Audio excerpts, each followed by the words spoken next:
Lestrade, at once. Your name, sir? Dr. John Watson. He's expecting you, sir. In a way, I believe he is. Well, I'll tell him you're here, sir.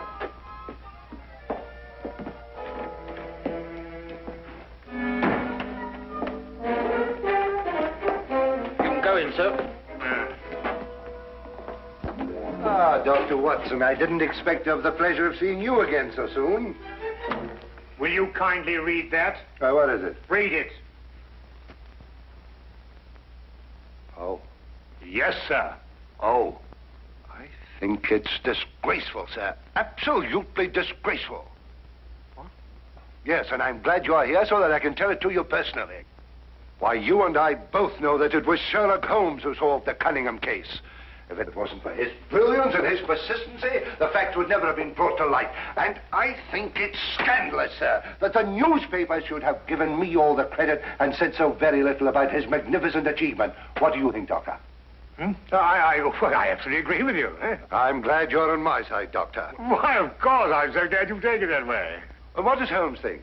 Oh, he doesn't mind, you know. He doesn't care who gets the credit. Oh, dear old Holmes, such a modest fellow. Yes, well, look, you must give him my kind regards. Yes. And tell him that, although I know he doesn't think anything about it, I intend to get the newspapers to get the facts straight. Well, that's very good of you, Inspector. What's Holmes doing these days? Well, the last time I saw him, he was playing about with a lot of ink smudges and talking about the prints that fingers make. No.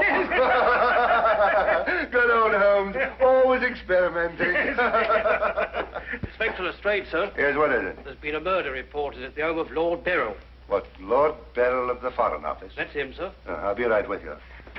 Excuse me, Doctor. Yes, of course. Lord Beryl.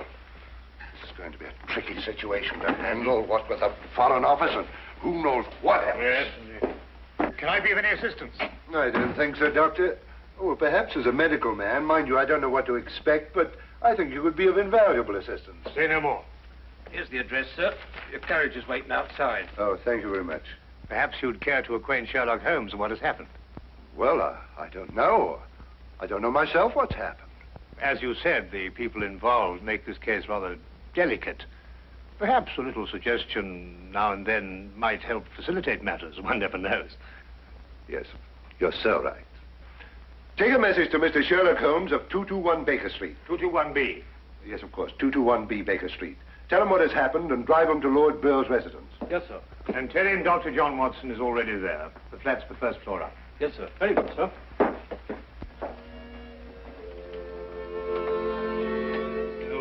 221B Baker Street.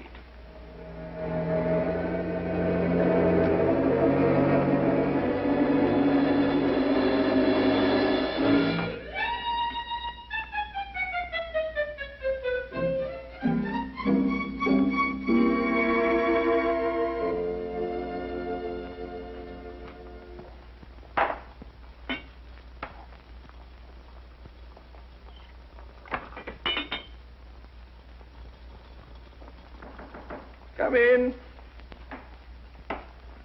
Excuse me, Mr. Holmes. Yes? A message for you, sir. Mm-hmm. There's been a murder committed at the home of Lord Beryl. Inspector Lestrade and Dr. Watson have already gone there. Thank you. Would you care to have some tea? Some tea, sir? Yes. Is that what you're making? Oh, come along. Come and have a look at this. I'm working on an extract from a special series of pygmy poisons.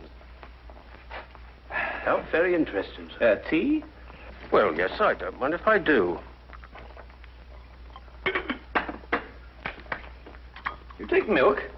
Yes, sir, please, sir, if I may. Splendid. Sugar? Thank you, sir.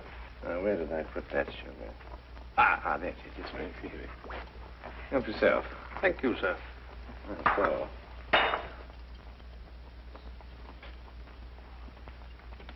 What's this you're doing here, sir? Well, I believe that certain poisons, if taken in the correct doses, can actually have beneficial rather than fatal effects.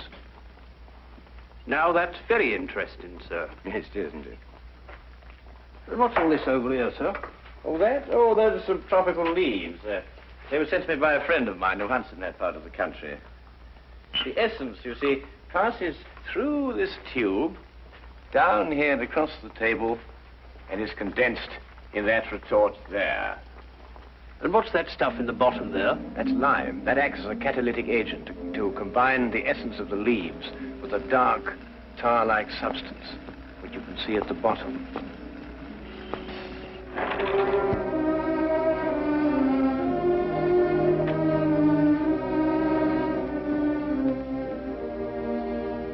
Inspector Lestrade, I demand to see my wife. You've kept me waiting half an hour, and now I should like an explanation. Of course, you're entitled to one, sir. You know that Karl Oberstein was murdered in your study. I was informed of that, and it is a tragedy, of course. But I still don't see that that is... Lord Beryl, your wife has confessed to shooting him. What? That's why I couldn't allow you to see her. We were taking her statement. What does she say? Apart from the actual confession of murder, she refuses to say anything. You may go in now if you wish, Lord Beryl.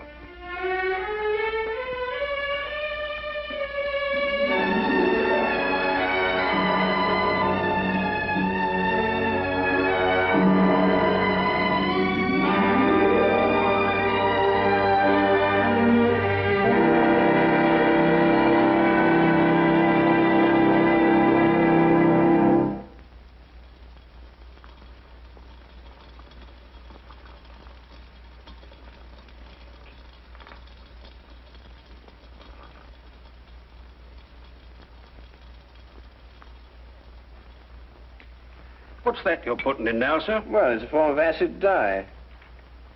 Yeah. That's all right. Oh, where have you two been all the afternoon? Didn't the sergeant tell you? Oh, yes, I remember. There was a murder somewhere. Was it interesting? No, Mr. Doyle. Uh-huh. Well, Lestrade, come and have a whiskey and soda. Whiskey and soda, Lestrade. Oh, I don't know. I'll be off duty in 5 minutes. Yes, I think that'd be all right. Meat for me. Well, sit down if you can find yourself a place. There you go. yes, well, I think we can leave that to boil for a little while now. Now, gentlemen, what's the problem? Who was murdered? A man named Karl Oberstein. Oberstein. Oberstein. Oh, yes, I remember. An Austrian chap. He was originally, but of course, for a number of years, he's been a freelance agent. Mm-hmm. Buying and selling anything he can get his hands on, eh? But his hands in a bit too much this time. Lady Beryl shot him. Holt Smith, 38. Oh, really? There's a nasty bit there. I examined the body before it was removed. Entire back of the head gone. Instantaneous death, of course. Did you find the bullet? No, the police surgeon will do that. It hadn't come out. Yes, and that shot in the back of the head removes any possible chance Lady Beryl may have had of claiming self-defense. You're off duty now, aren't you, Wilkins? Yes, sir. You may go home. Thank you, sir. It's been a pleasure working for you this afternoon, Mr. Holmes. Like to know how it all turns out. I'll let you know. Thank you, sir. Good afternoon, sir. I feel sorry for Lord Beryl. There'll be quite a scandal when this appears in the papers. Yes, it certainly will be. I wonder why Lady Beryl lied to you. What nationality was Lady Beryl originally? Well, she was born in Austria, although she was brought up in America. She's been here in England for the past 5 years, since her marriage, you know. It's a shame a woman like her has to remain in prison. Still, she might decide to tell you...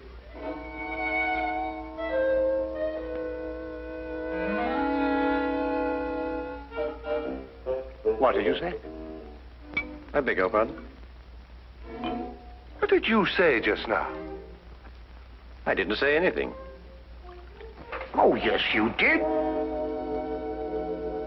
You said, I wonder why Lady Beryl lied to you.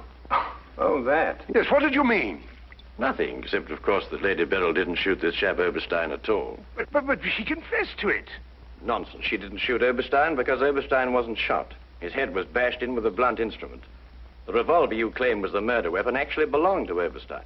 She found it lying by his side and pretended she'd done it in order to shield her husband.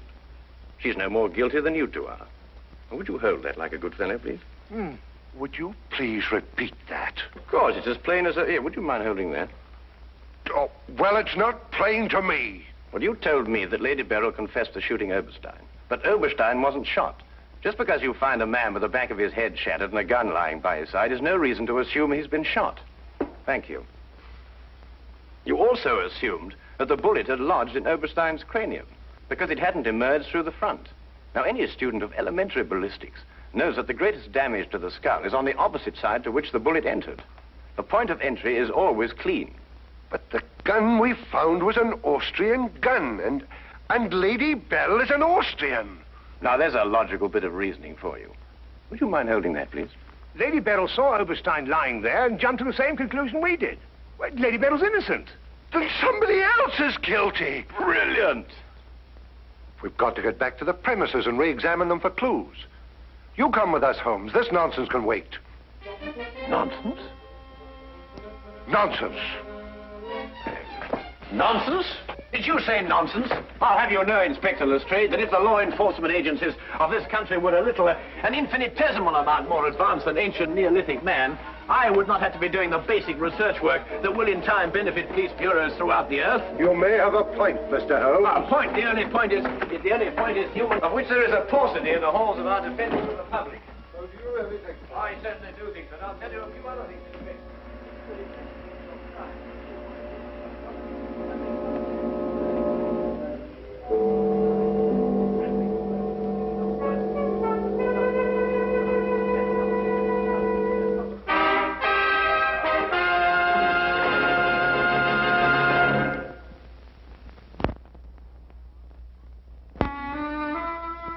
And now we return to the case of Lady Beryl. Yes, is to be dependent 90% on a good memory. Details, Lestrade, those are the things. She's in here. Normally I'd detain her for confessing to a crime she didn't commit, but... Well, what with the Foreign Office and all that, I don't believe I will. No, Lestrade, you don't want to hold her. Much easier to solve the crime if she's out. Exactly. Inspector Lestrade.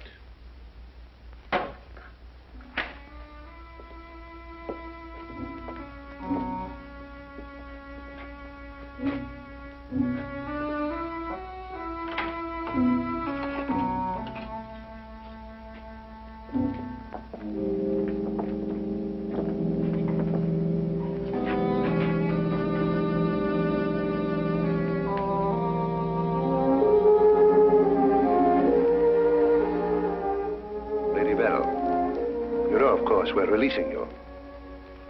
So I understand. Do you know why? No. We've been able to prove that you didn't commit this murder you confessed to.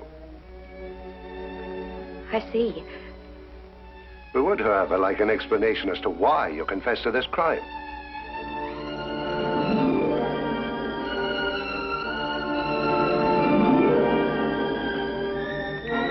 I prefer not to explain my actions, Inspector. You realize, of course, that your actions are in themselves punishable and that we could detain you. I see. You still prefer to make no statement? That is correct. Very well, Lady Beryl. You'll be released as soon as the formalities can be cleared. Thank you. Human beings lie to gain, to cover, or to protect.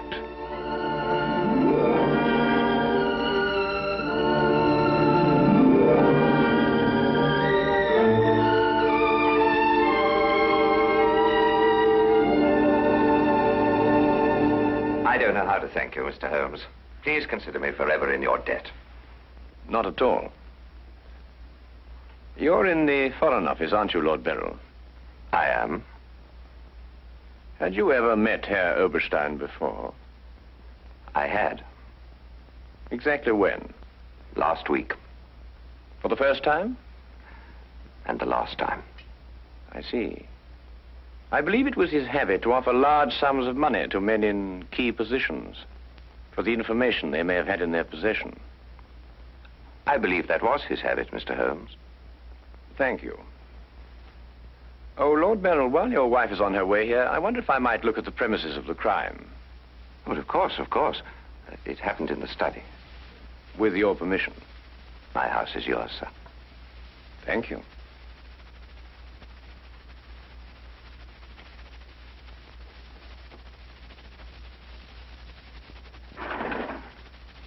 Well, now, let me see.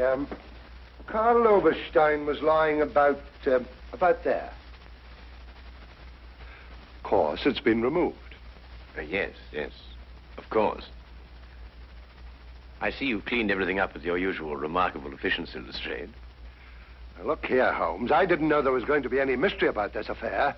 Oberstein's head was here, Holmes, and his feet were there. Thank you, Watson.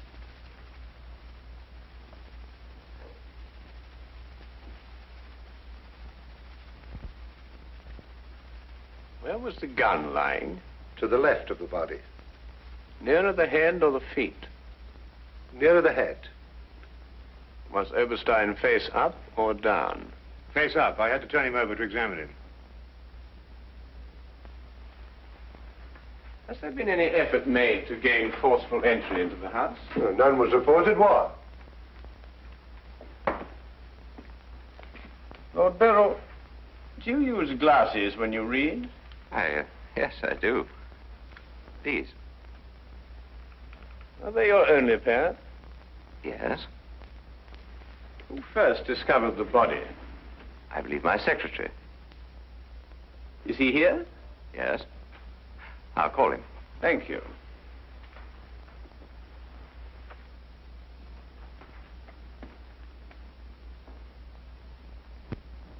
Lestrade, where was Lord Beryl at the time you estimated the crime was committed? He'd been at a meeting with high government officials all day. Oh, good. Why did you ask about the glasses, Holmes? It's because Lord Beryl wears glasses when he reads that Lady Beryl confessed to a crime she didn't commit. What? This is my secretary, Mr. Ross. You've met Inspector Lestrade and Dr. Watson. This gentleman is Mr. Sherlock Holmes. How do you do? I understand it's through your efforts that Lady Beryl was returning home. Partially through my efforts. I wonder if I could impose upon you, Mr. Ross. Of course, sir. Would you mind taking these sheets of paper and roughly outline the position in which you discovered the body? Outline it in scraps of paper. If you would be so kind. Why, of course. What's the purpose of that? How many men have you on the premises, Lestrade? 2 outside. Why? Good. I wonder if you'd mind taking them into the garden behind this window and making a thorough search of the premises for a radius of 30 feet. Looking for what? Anything that doesn't belong in a garden. Are you serious, Holmes? Completely.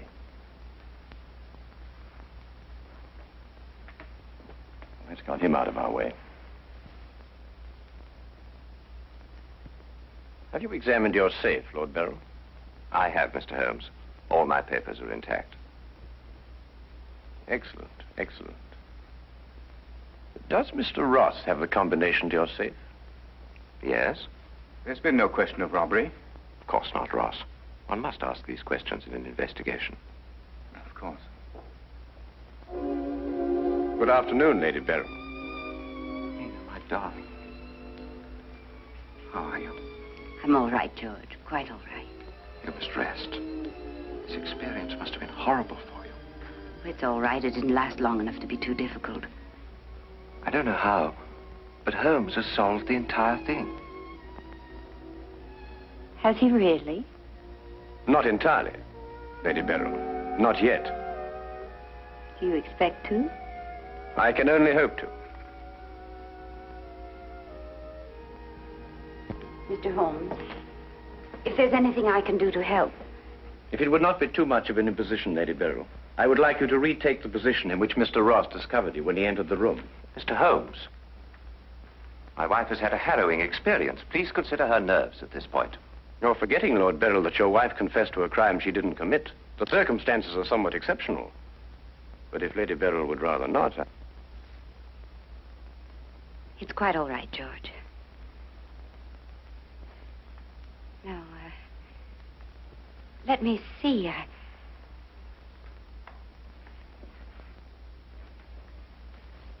I was standing here.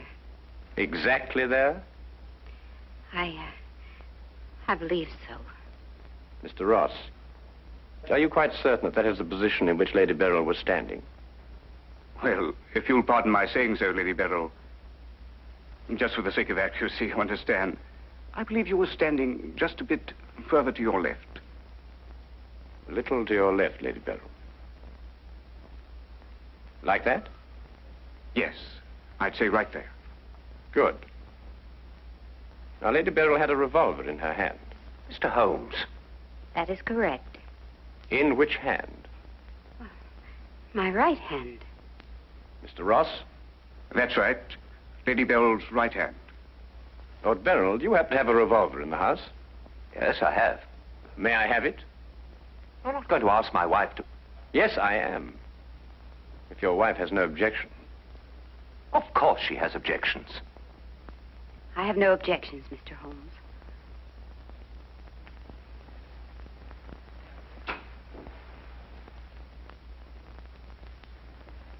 Ah, excellent. A .38 caliber. Do you notice, Watson, that it's patterned very closely after the Schmidt-Holtz, the revolver in question? Lady Beryl, is that the way you held it? I believe so. Mr. Ross? Yes, it was like that. Mr. Ross, I'd like you to think very hard. A great deal depends on what you're going to say now. As far as you can remember, that was the position of Herr Oberstein's body? Yes. And where in relation to Herr Oberstein's body and Lady Beryl were the broken eyeglasses? Over there. There? Yes.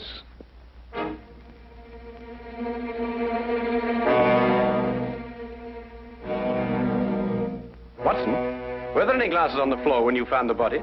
Absolutely not. You're positive? Positive. That's right.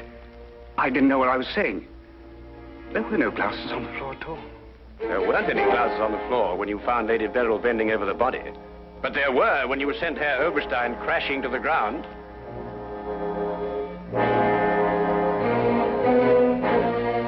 Before you run, Mr. Ross, look at Lady Beryl. I don't understand this, Mr. Holmes. Oh, very simple, really. Herr Oberstein approached you with an offer to buy Foreign Office secrets. You threw him out. Then Ross contacted him, prepared to sell him the secrets. Well, there's nothing missing from the safe. Of course not. If you sold anything, you'd have been found out. Herr Oberstein came here expecting to buy. You opened the safe, showed him the papers he wanted. He put his glasses on to examine them. And then when he paid you, you smashed his skull in. He fell, breaking his glasses. His revolver dropped from his pocket. Then you replaced the papers, pocketed the money, and left. It's a lie. Why, you filthy... The unfortunate point occurred when Lady Beryl discovered the body. You read the evidence incorrectly. I thought the gun was my husband's. Similar, but not the same. And the glasses. A very common variety of frame. You gathered up the pieces, except a few fragments, and threw the frames away. Yes. Then you lied to protect your husband. Yes. Nina. Brilliant, Holmes. Absolutely brilliant. Thank you, Watson.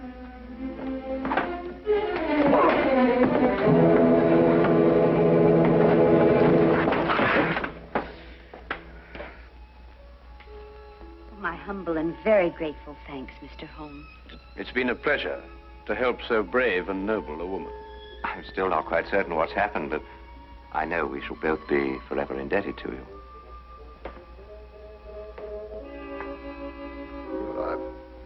Searched the whole garden, Holmes. Couldn't find anything but this old pair of glasses. They've broken it there. Really? Mr. Holmes has solved the entire case, Inspector. He has? How? By the little things, Lestrade. The little things that one must remember. The little things that make the difference between success and disaster. One must never forget that the difference between... Good heavens. What? What is it, Holmes? I left the gas on under the experiment. All Baker Street will be blown up. Holmes, I turned it off! Stay! Hold that! Holmes! Holmes!